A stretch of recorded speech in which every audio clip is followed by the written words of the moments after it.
आप सभी दर्शकों का स्वागत है आज के हमारे 11th लेसन में। आज के हमारे लेसन का टाइटल है नई वाचा और पवित्र स्थान।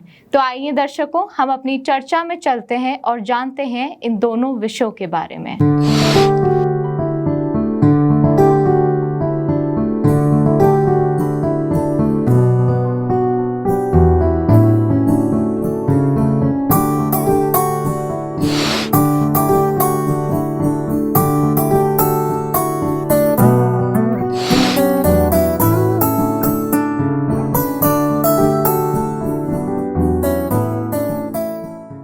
तो हम अपने चर्चा को शुरू करेंगे। पहले पढ़ेंगे इब्रानियों 9 बाब और उसकी 15वीं आयत।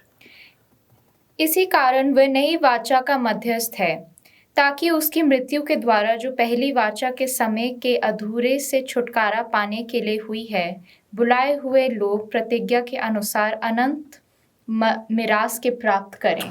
देखिए, वो नई वाचा का क्या है? मध्यस्थ है। मतलब he is the mediator of new covenant. How come Jesus is mediator of new covenant?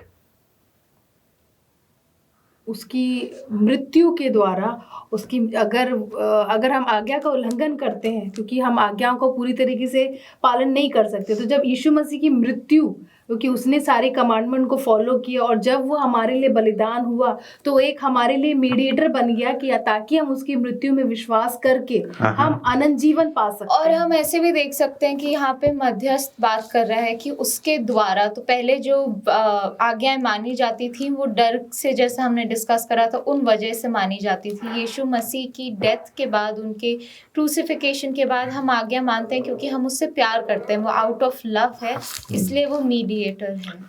आप दोनों का सवाल अच्छा है और काफी हद तक सही है। देखिए, अगर प्रभु यीशु मसीह को हम मीडिएटर मानते हैं, नहीं, पहली बात तो ये देखें कि ये नई और पुरानी वाचा में कोई फर्क है क्या? नहीं। क्योंकि पुरानी वाचा और नई वाचा में जो कंडीशंस हैं वो तो वो की वो ही है। 10 हुक्म को मानना है। पुरानी वाचा में 10 हुक्म कहाँ लिखे हुए थे? पत्थर की पट्टियों पे रुके हुए थे। नई वाचा में परमेश्वर कहता, मैं कहाँ लिख दूंगा? तुम्हारे दिलों पे लिख दूंगा। लिखूंगा क्या? वही 10 हुक्म। तो 10 हुक्म परमेश्वर का कैरेक्टर है। वो कैरेक्टर वो पत्थर से वहां से उठा के वो कह रहा है, मैं तुम्हारे दिलों में, तुम्हारे दिमाग के ऊपर उसको लिख दूंगा। और परमेश्वर ये भी कहता है कि तुम्हारे पत्थर के दिलों को निकाल के मांस का दिल। अब यहाँ पर बात ये आता है कि परमेश्वर प्रभु यीशु मसीह कैसे मीडिएटर बना, और उसका एक ही है कि ही फुलफिल्ड द लॉ। उसने हम चूंकि उस लॉ को फुलफिल करने में असमर्थ रहे, उन हुक्मों को मानने में, 10 हुक्म को, उस व्यवस्था को मानने में असमर्थ रहे, तो उसको पूरा किसने किया? यीशु मसीह ने पूरा किया। उसने हमारे लिए वो 10 हुक्म माने, तो वो उसका क्या है? मीडिएटर है या मध्यस्थता उसकी करता है। एक आयत हम और पढ़ें, और लेविटिकस 26 बाब या लेवीय व्यवस्था 26 बाब 11वीं और 12वीं आयत। मैं तुम्हारे बीच अपना निवास स्थान बनाए रखूंगा और मेरा जी तुमसे घृणा नहीं करेगा, और मैं तुम्हारे मध्य चला फिरा करूंगा और तुम्हारा परमेश्वर बना रहूंगा, और तुम मेरी प्रजा बने। मैं तुम्हारे बीच निवास स्थान बनाऊंगा। परमेश्वर क्यों हमारे बीच में रहना मांगता है? क्योंकि वो हमसे एक रिश्ता बनाना चाहता है, वो हमसे एक कम्युनिकेट करना चाहता है, क्योंकि वो हमसे बहुत प्यार करता है। जैसे हम एक फैमिली में हम रहते हैं एक साथ, कि हम एक दूसरे को समझें, एक दूसरे के साथ समय बिताएं, क्योंकि परमेश्वर ने जब अदन की वाटिका में एक फैमिली की शुरुआत तो वही से शुरू करें। जो रिलेशनशिप शुरू हुई वो अदन की वाटिका से शुरू हुई, और पाप के कारण वो रिलेशनशिप करप्ट हो गई, टूट गई। ठीक है कि नहीं?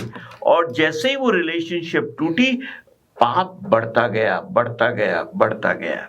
अब परमेश्वर पवित्र है। परमेश्वर की यूनिवर्स में, उसके ब्रह्मांड में पाप कहीं नहीं रह सकता। परमेश्वर जिंदगी है, परमेश्वर जीवन है, परमेश्वर के ब्रह्मांड में मृत्यु की जगह कहीं नहीं है। तो दो चीज उसको अपने ब्रह्मांड से निकालनी है, पाप को और मृत्यु को। तो उसने भरसक कोशिश करी कि वो मनुष्य के साथ रह सके और मनुष्य के साथ रह के अपना कैरेक्टर उनको ट्रांसफर कर सके, अपना कैरेक्टर उनको दे सके।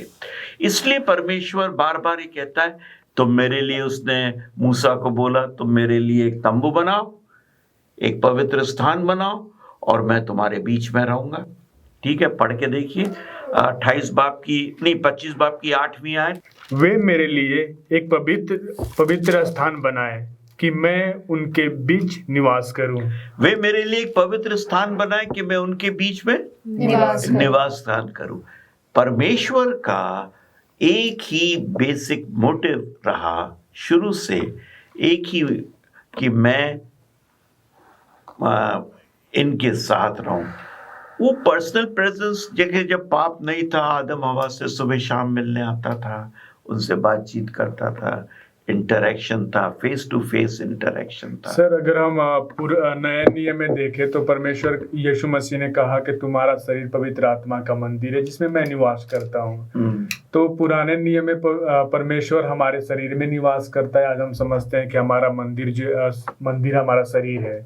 तो परमेश्वर पुराने नियम में ऐसा क्यों कहेंगे कि मेरे लिए एक निवास स्थान बनाओ कि मैं उनके बीच में निवास करूं? क्यों नहीं? उस समय क्या शरीर मंदिर नहीं था? कोशिश, अगर आज परमेश्वर ये कहे कि वो यहाँ पर हमारे साथ निवास करना मांगता है, तो क्या आपको अच्छा नहीं लगेगा? वो तो उनके बीच में है ना, बीच में निवास स्थान कर रहा है। उसने निवास स्थान बनवाया अपने लिए ताकि वो उनके बीच में रह सके और उनके साथ इंटरैक्ट कर सके, उनको बता सके, उन्हें लीड कर सके, उनको उनके पापों के बारे में बता सके, उनको उनकी रोजमर्रा की जिंदगी के बारे में बता सके। हम इसको डिस्कस करेंगे फर्दर। थोड़ा सा एक ब्रेक ले लेते हैं छोटा सा, और वापस इसमें डिस्कशन में हम आएंगे। तो दर्शकों, एक छोटा सा ब्रेक लेने के बाद हम वापस लौटते हैं। हमारे साथ बने रहिएगा। स्वागत है आपका दर्शकों। आइए हम अपनी चर्चा को जारी रखते हैं।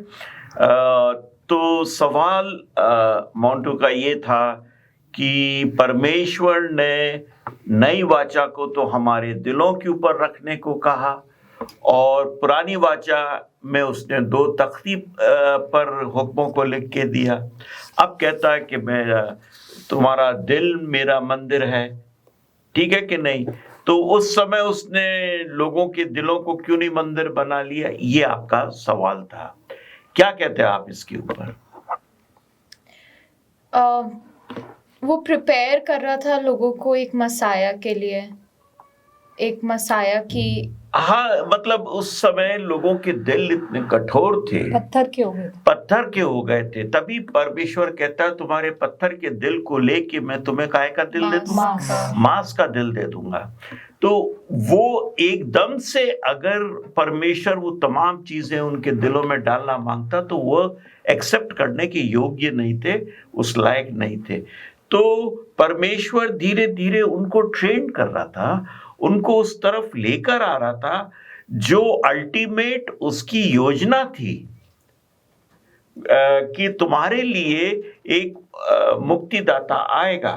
देखिए, एक इब्रानियों 9 बाब 22वीं आयत अगर आप पढ़िए, बगैर दान दिए, बगैर बलिदान किए, लहू बहाए पापों की क्षमा नहीं है। आप पढ़ेंगे थोड़ा? सच तो ये है कि व्यवस्था के अनुसार प्राय सब वस्तुएं लहू के द्वारा शुद्ध की जाती हैं। हाँ। और बिना लहू बहाए पापों की क्षमा नहीं है। क्यों नहीं है? बिना लहू बहाए पापों की क्षमा क्यों नहीं है? में भी शायद लहू में प्राण होता है। और बिल्कुल सही है, क्योंकि प्राण जो है वो लहू में है, इसलिए बगैर प्राणों के दिए पापों की क्षमा नहीं है। अब अगर मैं प्राण दे ही देता हूं अपने, तो मैं तो मर गया। इसका मतलब पाप का दंड क्या है? मौत है, मृत्यु है। उससे कोई आदमी, कोई शख्स, कोई मनुष्य जी नहीं सकता, बच नहीं सकता। अब उसके लिए प्रोविजन परमेश्वर ने किया कि तेरे लिए मैं एक दूसरा बंदा तैयार करता हूं, मैं अपने बेटे को भेजता हूं जो तेरे लिए मरेगा, और तू उस पे जब विश्वास लाएगा तो तुझको अनंत जीवन मिलेगा। उसका जो अनंत जीवन है वो तुझको मिल जाएगा, एक विश्वास के ऊपर। तो ये प्रोविजन परमेश्वर ने हम सबके लिए किया, पूरी मनुष्य जाति के लिए किया, पूरे संसार के लिए किया, चाहे कोई से भी वो धर्म का हो, कोई सी भी जात का हो, कोई से भी देश का हो, किसी भी जगह का रहने वाला हो, परमेश्वर प्रभु यीशु मसीह उसके लिए मरा। सर ये भी कह सकते हैं कि वो जो लहू है ये किसी और चीज के लहू के द्वारा से पाप क्षमा नहीं है, वो सिर्फ एक चुना हुआ लहू, जैसे मेमना हो गया जो कि यीशु मसीह है, उसी के लहू। देखिए मेमना उस जमाने के अंदर दर्शाता था किसको? मसीह। वो टाइप था, एंटी टाइप, यीशु मसीह। Jesus Christ. आप ये पढ़ेंगे जो इब्रानियों 10 बाब 4 आयत, क्योंकि ये अनहोना है कि बैल और बकरों का लहू पापों को दूर करे। अनहोना है कि बैल और बकरों का लहू पापों को धो दे। ये नहीं, ये अनहोनी बात है। आगे, इसी कारण वह जगत में आते समय कहता है, बलिदान और भेंट तू ना चाहिए, पर मेरे लिए एक देह तैयार कर। होमी बलि और पाप बलियों से तू प्रसन्न नहीं हुआ। तब मैंने कहा, देख मैं आया हूँ, पवित्र शास्त्र मेरे विषय में ये प्रभु लिखता यीशु है। मसीह के लिए, ये यशाया की प्रोफेसी है प्रभु यीशु मसीह के लिए, कि होम बलि में जो बैल और बकरे चढ़ाए जाते थे, प्रभु उससे परेशान, उससे खुश नहीं था। परमेश्वर ने इसीलिए दिया था कि इनके जरिए ही लोग थोड़ा अपने मन को सॉफ्ट कर लें। नहीं नहीं नहीं, देखिए वो प्रभु ये चाहता था कि वो आने वाले सेवियर को, आने वाले मुक्तिदाता को देखें, लेकिन ऐसा नहीं हुआ। क्या हुआ? मैंने पाप किया, कोई बात नहीं, एक मेमना लिया, वहां मंदिर में गया, मेमने को अपने पापों का इकरार किया, मेमने को मारा, और मैंने सोचा अब मेरे पाप धुल गए, दूसरे दिन से फिर पाप करने शुरू कर दिए। इसलिए सर यशाया में कहता है कि मैं उब गया उनके, हाँ, तो मेरे आंगनों को रौंदे थे। मैंने दूसरे दिन से वापस से पाप करना शुरू कर दिया। तो पाप खत्म कहाँ हुआ? तो क्या यीशु मसीह की बलिदान होने के बाद हम पाप नहीं करते? पाप करते हैं, लेकिन आपकी वो क्या कहना चाहिए, आदत नहीं, आदत आपका, वो हमारी खसलियत पाप करने की है, इसलिए हम पाप करते हैं। अदरवाइज आप जानबूझ के पाप कभी भी नहीं करेंगे। आप में से कितने ही खफा हो जाएं, कितने ही नाराज हो जाएं, हम लड़ लें, आप ये नहीं कहेंगे कि मैं इसका खून कर दूंगी। ठीक है कि नहीं? तो इस चीज का ध्यान रखें कि परमेश्वर, आज आप हुक्म को मानते हैं, इसलिए नहीं मानते हैं कि आप हुक्म के मानने से बचाए जाएंगे।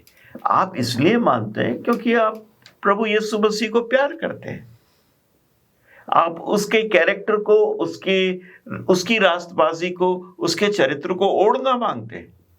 हम फॉलो करते हैं, क्योंकि अगर वो नहीं होता तो आज हम नहीं होते। तो इस चीज को हमें ध्यान में रखना है। तो जैसा भी हमने पढ़ा, वो होम बलि जो चढ़ाते थे बैलों की और बकरों की और हर चीज की, उससे परमेश्वर खुश नहीं था। लेकिन परमेश्वर उनको ट्रेन कर रहा था, बता रहा था कि उसकी तरफ देखो। वो सारी बलि किसकी तरफ दिखा रही थी? यीशु मसीह की तरफ। उसने एक बार सबके लिए, पूरे संसार के लिए अपने आप को बलिदान किया। सर अगर हम देखते हैं मंदिर की सेवकाई के मंदिर के जो भी मंदिर के अंदर में जो सामान थे वो सारा जो है यीशु मसीह को दिखाता था, रोटी पानी। बिल्कुल बिल्कुल बिल्कुल सही। अब उस डिटेल में हम जा नहीं सकते इस समय, लेकिन वो सब उसको मैं चाहूंगा अगर आप 53 बाब पढ़ें, यशायाह 53 बाब और उसकी तीसरी आयत। वह तुच्छ जाना जाता और मनुष्य का त्यागा हुआ था। हाँ वह दुखी पुरुष था। हाँ। रोग से उसकी जान पहचान थी। हाँ और लोग उसके मुख फेर लेते थे। हाँ। वह तुच्छ जाना गया और ये हमने किसके लिए कहा जा रहा है? यीशु मसीह। यीशु मसीह के लिए कहा जा रहा है। छठी आयत पढ़िए आप उसकी। हम तो सब के सब भेड़ों के समान भटक गए थे। हम में से हर एक ने अपना अपना मार्ग लिया और यहोवा ने हम सबों के अधर्म का बोझ उसी पर लाद दिया। हाँ, अब इसी की आप 8वीं आयत पढ़िए। अत्याचार करके और दोष लगाकर हाँ वे उसे ले गए। हाँ उस समय के लोगों में से किसने इस पर ध्यान दिया हाँ। कि वह जूतों के बीच में से उठा लिया गया, कि वो जीवतों के बीच में से उठा लिया गया। अब आप देखिए, he was cut off from the land of living. Christ suffered. Christ ने सफर किया आपके मेरे लिए, इस संसार के लिए, संसार के पापियों के लिए, संसार के दोषियों के लिए। हम एक छोटा सा ब्रेक ले लें और फिर वापस इस चर्चा को जारी रखेंगे। तो दर्शकों, एक ब्रेक के बाद हम वापस लौटते हैं। एक बार फिर से आपका स्वागत है दर्शकों। आइए हमारी चर्चा का हिस्सा बनिए। हम लोग डिस्कस कर रहे हैं और जारी रखेंगे कि मसीह किस तरीके से आपके और हमारे जीवन का एक सब्स्टिट्यूट है, किस तरीके से उसने अपना जीवन हमारे लिए दिया। तो मैं चाहूंगा एक आयत और पढ़ें हम, पहला पतरस पहला बाब 18वीं और 19वीं आयत। क्योंकि तुम जानते हो कि तुम्हारा निकम्मा चाल चलन जो बाप दादाओं से चला आता है, उसे तुम्हारा छुटकारा सोने चांदी अर्थात नाशवान वस्तुओं के द्वारा नहीं हुआ है। देखिए, मैं चाहूंगा इस पर गौर करिए। तुम्हारा बाप दादाओं से चला, मतलब you had been sinners from your forefathers, मतलब आदम से हम आज तक पापी हैं, ठीक है। लेकिन तुम्हारा छुटकारा, यू हैव, अंग्रेजी में बड़ा अच्छा वर्ड है, रैंसम्ड, मतलब तुम्हारी जो फिरौती दी गई है वो फिरौती, रैंसम क्या फिरौती है, तुम्हारी जो फिरौती दी गई है वो फिरौती सोने और चांदी की नहीं दी गई है। पढ़िए आप क्या लिखा है। क्योंकि तुम जानते हो कि तुम्हारा निकम्मा चाल चलन जो बाप दादों से चला आता है, उसे तुम्हारा छुटकारा सोने चांदी अर्थात नाशवान वस्तुओं के द्वारा नहीं हुआ है, हाँ। पर निर्दोष और निष्कलंक मेमने अर्थात मसीह के बहुमूल्य लहू के द्वारा हुआ निर्दोष है। और निष्कलंक मेमने अर्थात मसीह के लहू से तुम्हारा छुटकारा या तुम्हारे को तुम्हारा जो रैंसम अमाउंट है वो दिया गया है। ये कितनी बड़ी चीज है। मतलब जो विनाश होने वाली चीजें, सोना चांदी, इनसे तुम्हारे को वापस नहीं खरीदा गया है, सिर्फ छुटकारा। अब देखिए, रैंसम किसको किया जाता है। अब जैसे डाकू लोग उठा के ले जाते थे पुराने जमाने के अंदर, और वो सेठ जी से कहते थे तेरे बेटे को छोड़ेंगे, तू पैसा इतना दे दे, तो उतना पैसा पहुंचता था, फिर उस बेटे को छोड़ दिया जाता था।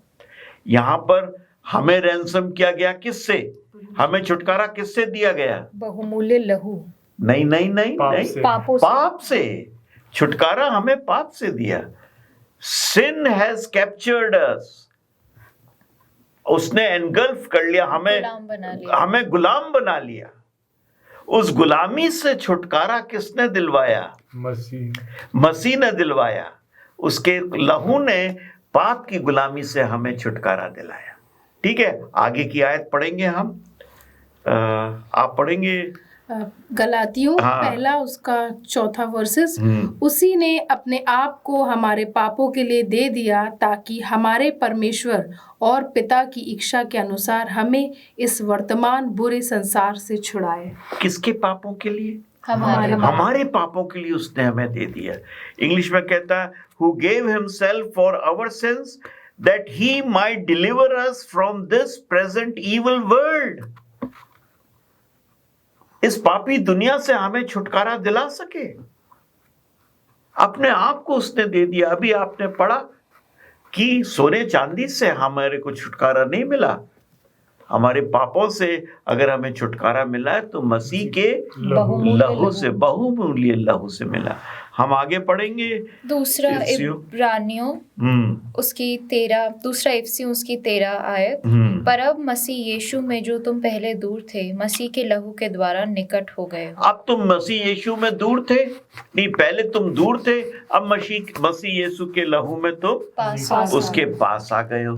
मतलब उसकी धार्मिकता के नजदीक तुम आ गए हो, उसकी धार्मिकता को तुम पहन रहे हो। अब जब परमेश्वर ने हमारे लिए बलिदान दे दिया है तो परमेश्वर अब हमें नहीं देखता, वो मसीह के लहू को देखता। बिल्कुल बिल्कुल। अब वो परमेश्वर जिसको हम परमेश्वर पिता बोलते हैं, वो हमें जब भी देखता है तो वो मसीह में होके हमें देखता है। तो उसको दिखता क्या है? मसीह की रास्तबाजी। इसलिए मसीह की रास्तबाजी हमें सब्स्टिट्यूट करी जाती है। मैं चाहूंगा मत्ती 26:28 आयत पढ़ें। क्योंकि यह वाचा का मेरा वह लहू है जो बहुतों के लिए पापों की क्षमा के निमित्त बहाया जाता है। ये वो लहू है जो बहुतों के पापों की क्षमा के लिए बहाया जाता है। देखिए, क्रिश्चियनिटी में एक बड़ी खूबसूरत चीज है, और वो खूबसूरत चीज ये कि सब कुछ परमेश्वर कर रहा है। सब कुछ। मैं तुमको छुटकारा दिलवाऊंगा, मैं तुमको खरीदूंगा, मैं तुम्हें अपने कलेजे से लगाऊंगा, तुम मेरे लोग होगे, मैं तुम्हारा परमेश्वर होऊंगा, मैं तुम्हें रास्तबाजी दूंगा, मैं तुम्हें धार्मिकता दूंगा। एवरीथिंग वो कह रहा है। हमारे को फिर हमारा रोल क्या रहा? हम अपनी मर्जी करे चले जाएं, हम पाप करे चले जाएं, क्या ये मतलब हुआ? नहीं। We should repent, we should move from the what। हाँ, मतलब हमारा दायित्व ये है अब कि जो सैक्रिफाइस प्रभु यीशु मसीह ने किया है तो हम ऑब्लिगेटेड हैं। अब ऑब्लिगेटेड हो गए ना, जब उसने हमारे लिए जान दी तो आई एम ऑब्लिगेटेड। मेरे को मरना था, मैं नहीं मर रहा हूं, प्रभु यीशु मसीह मर गया मेरे लिए, तो मैं ऑब्लिगेटेड हूं। अब चूंकि मैं ऑब्लिगेटेड हूं, ऑब्लिगेटेड को हिंदी में क्या कहें? कर्जदार हो गया। अब मैं चूंकि कर्जदार हूं तो मेरा फर्ज बनता है कि मैं धर्मी काम करूं, धर्मी कामों पर चलूं, मसीह की धार्मिकता को मैं पहने। और अगर हम एक तरीके से देखें तो हमारी जो कीमत है, हमारी जो वक़्त है, वो भी बढ़ गई, क्योंकि हम इतना बुद्धि फिरौती डिजर्व भी नहीं करते थे। उसमें लिखा है तो सोने चांदी से नहीं, जो बड़े बड़े राजाओं को छूटने के लिए दी जाती है। मतलब जितनी जो सबसे बड़ा एक्सट्रीम जो है वो हमें दिया गया कि हम छूट सकें। हाँ, परमेश्वर यीशु मसीह के खून से हमें। और अभी हम ये भी देखिए कि अगर मान लो अभी हम किसी फाइनेंशियल क्राइसिस में होते हैं तो कोई अगर हमारी फाइनेंशियल में मदद कर देता है तो हम बहुत ही ग्रैटिट्यूड फील करते हैं उसके प्रति। तो जिसने हमारी जान ही बचा ली तो उसके प्रति हमें कितना होना चाहिए। So it's out of obligation हम हुक्मों को मानते हैं। इसीलिए उसने कहा मैं दिलों पे तुम्हारे इन हुक्मों को लिख दूंगा, तुम्हारे दिलों पे लिख दूंगा। तो दर्शकों, उम्मीद करते हैं आपको हमारी आज की चर्चा पसंद आई हो। हमने देखा कि कैसे यीशु मसीह का प्यार इतना महान है कि वो हमारे लिए सब्स्टिट्यूट है। उसने हमारे लिए जान दी, उसने हमारे लिए हमारा रैंसम पे करा। आप हमारे साथ यूं ही बने रहिए। हम आपसे मिलेंगे हमारे 12th लेसन में।